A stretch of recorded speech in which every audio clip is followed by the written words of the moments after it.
What's going on, you guys? Welcome back to episode 3 of A Coach's Corner. I am your host, Trey Lansdell, and I am super excited for this next episode and the topic we have today. So I've titled this topic very simply, I'm licensed, now what? And the reason I think this is so key is because I think one of the biggest struggles, it was definitely a struggle for me, is once you get licensed, once you're kind of out of that training stage, actually figuring out how to build this thing consistently and make income consistently. And not only just, make money, but how to consistently grow it, right? How to expand your team, expand your clientele, how to increase your income and do all that great stuff. And I find that oftentimes there's a lag there for new agents where they have to go through a lot of growing pains to actually get their feet off the ground, get their business off the ground and really get this thing rocking and rolling. So I got 4 points that I want to cover with you guys today that hopefully can redirect you and kind of get you guys on a good path where you feel like you're actually growing your business, you're making some money, and you're actually really starting to expand, and you don't have to go through that weird lag, that lull that some of us wind up going through. So the first thing is, number 1, audit your business pipeline. I'm licensed, now what? Well, step 1 is audit your business pipeline. Here's what I mean by that. In our company and in our team, we have a term that we call the business pipeline.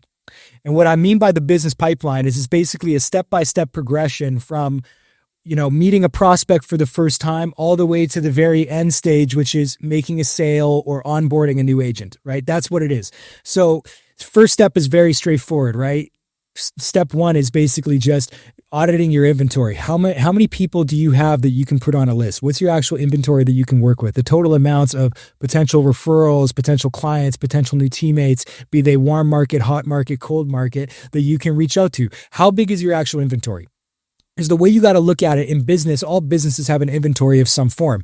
If I work at a grocery store, my inventory is obviously retail items and grocery items, right? If I'm in financial services, my inventory is people, right? And you can look at that however you want to look at it. But at the end of the day, if I don't have people to help, I don't have clients I can take on, I'm not making any money within my business, which means I go out of business. So my inventory is people. If I run out of people, I have no potential avenue to make an income within my industry.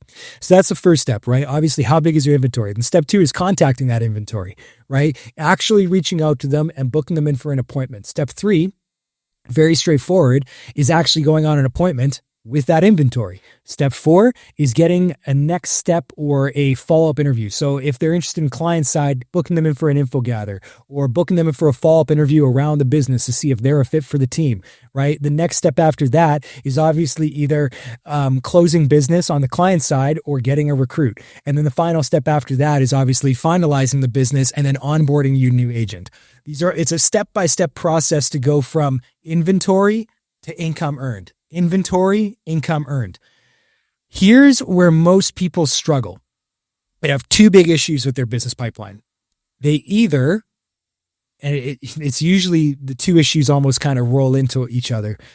The first issue is they typically tend to not keep that first stage good. So what I mean by that is, they're writing business, they're going on meetings, they're generating info gathers, but they're not keeping the initial stage of their pipeline full. So they're not adding new inventory. They're not finding new referrals. They're not finding new potential clients. They're not prospecting. They're not on social media. They're not getting new names and numbers. That's all it really boils down to, is they're not getting new names and numbers. So guess what happens? They work at the start of their business pipeline and they get all the way to the end. They exhaust that market and then they have no pipeline to go back to, which kind of ties into the second problem, which is people treat the pipeline like it's linear, right? Step 1, step 2, step 3, step 4, step 5, step 6, whatever. What you need to do when you treat the pipeline and how you look at your business pipeline is you're treating it cyclically. And what I mean by that is as you are booking in new meetings, you're also prospecting to find new inventory. As you are going on appointments, you are also booking in new meetings and prospecting new people. As you are gathering info, finding clients, finding new potential teammates, writing business, making money, you're also going on new appointments and generating new activity. You're constantly doing the initial steps of the pipeline as you're doing the money-making activities. Because if you do that, you guys, what happens is you have a never-ending, non-exhausted stream of new potential business And then on top of it, you're still creating new revenue from the business you generated 2, 3, 4 weeks ago. And it just continuously flows. It continuously flows. And so if you do that, you avoid those two issues where people are either not creating new inventory and prospects, or they're not keeping up the initial stages of the pipeline, not doing consistently. So they always feel like they go through it, get to the end, they exhaust themselves, they go back, they have to build up new prospects, new inventory, and then they have to go all the way to the end again. If you're just consistently doing all the steps of the business and all steps of the pipeline, you're going to be fine. So that's all you have to worry about. So that's the first thing. Number 1 is audit your business pipeline. Number 2 is get independent ASAP. Here's what I mean by this. Most people, and there's 2 different kinds of people. There's the type of person who they are comfortable with trying to make as big of a mess as possible, and they feel like their trainer will figure it out. Or the type of people that they get analysis paralysis, right? They feel like they have to know everything. They have to know all the information. They have to know how every single product works, how every dollar of comp operates, how the contact info for every product provider.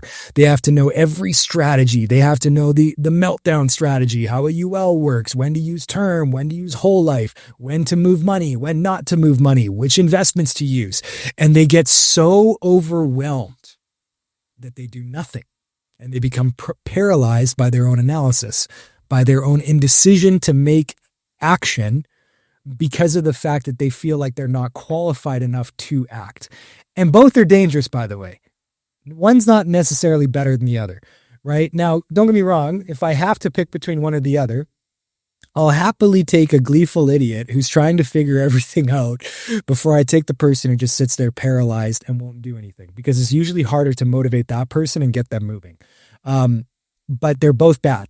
So you don't necessarily want to be the happy idiot who's just stumbling forward, trying to figure everything else out, making a mess every time he goes on meetings, because eventually that can lead to problems with regulation, with compliance. It can lead to client complaints. It leads to people who get recruited into the business. They're not started up properly. They don't get trained correctly. And then they filter out and they just feel like they spent a bunch of money on startup costs and they feel like they got taken advantage of. And then your reputation suffers, your team's reputation suffers, and then overall the company's reputation suffers. And there's been way too much of things like that. So you don't necessarily want to be that guy. You don't want to be in that position either. So being independent ASAP means that you are skilled enough and talented enough to where you're actually able to sit down and actually run a meeting, gather info, close business, and do it correctly every single time. And then on top of it, you're also able to sit down with a potential new prospect, have a conversation around the business, do a proper follow-up interview, outline all the expectations, outline the costs of getting started up in our industry, outline what training looks like, and then bring them on board so that when they come in, there's no surprises and they feel like they know what to do and they feel like they've been started up correctly and they're off to a way better start, right? So being independent in that way is a huge, huge, huge deal, because the faster that you're able to move faster if you can do more without causing issues, right? If every time you do something, you have to clean up a mess, then you have to go back and clean up that mess. But if you're able to just go from meeting to meeting to meeting to meeting, client helped, money made, agent started up, and everybody is happy and everything's done correctly and people are better off for having met you, then that's a way better spot to be in.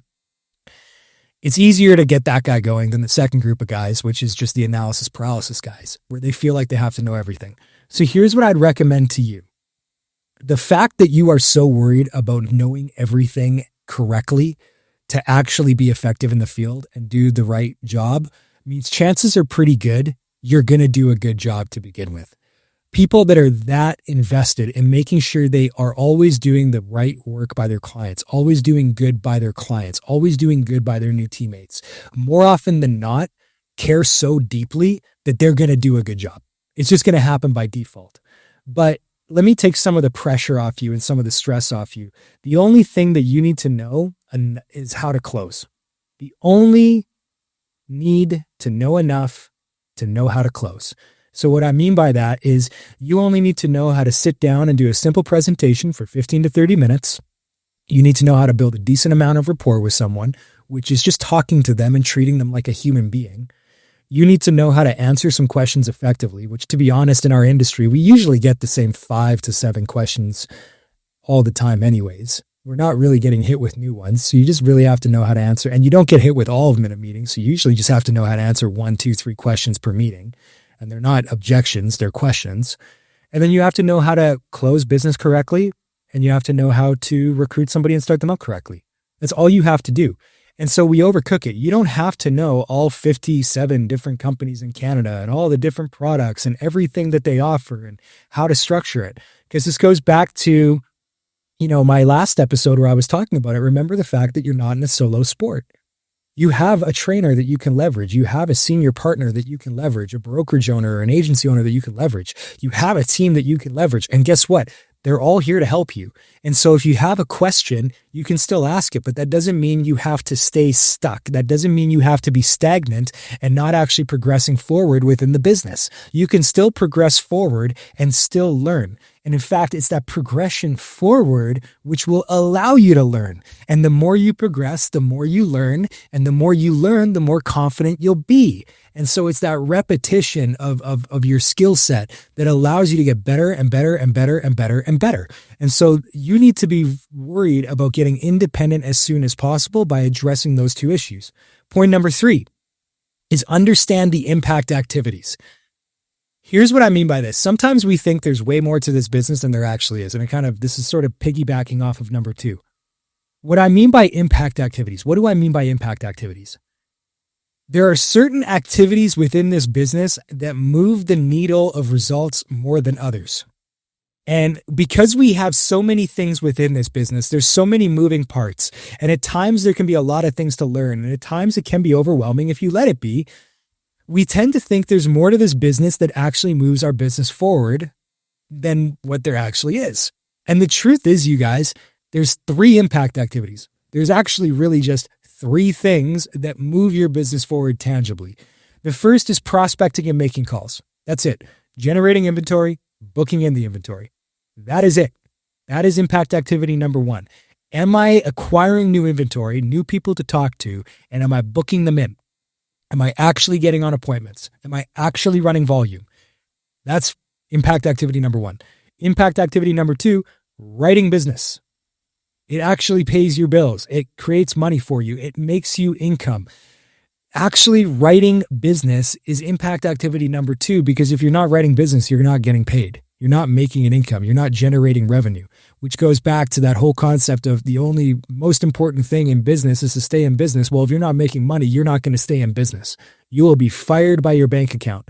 And so sometimes I see people, they feel like, again, they have to learn everything and they have to know everything and this and that, or they're going all over the place and they're writing business that maybe isn't necessarily the best and that doesn't stay on the books. Listen, writing business that is good and consistently stays on the books is the most important thing, because it pays your bills and it keeps you in business. You can figure everything else out after, right? But as long as you're staying in business and paying your bills and you're writing good business and it's correct business and you do it with ethics and integrity and you always give the client what they need, that's all you need.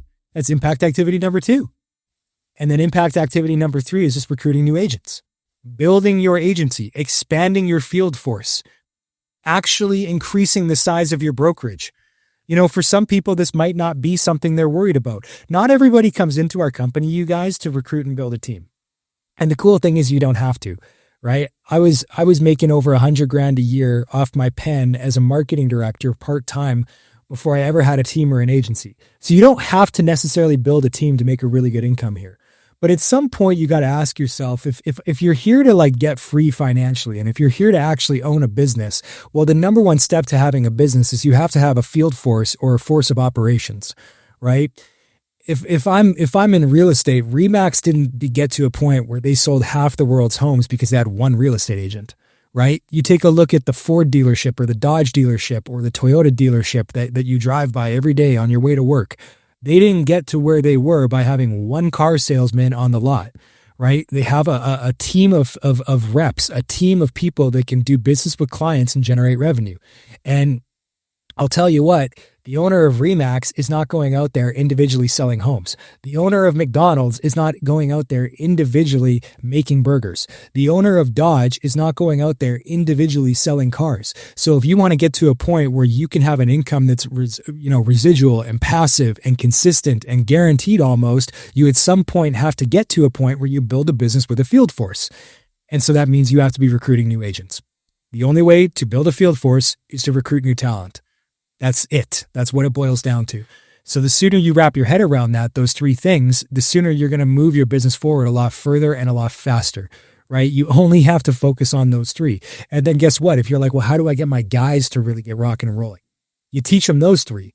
Get your guys to a point where they're really good at prospecting, really good at generating new inventory, really good at booking in appointments, really good at writing business, really good at building their teams. Because guess what? The more consistently your guys are growing and making income, not only do you increase their retention by up to 90%, but on top of it, your guys are going to be successful. And the better your field force does, the better the overall growth of your organization. The more agents I have that are successful and profitable, the more clients we're helping. The more clients we help, the more revenue we generate for our organization. That's how it works. And then the fourth and final point, don't get distracted.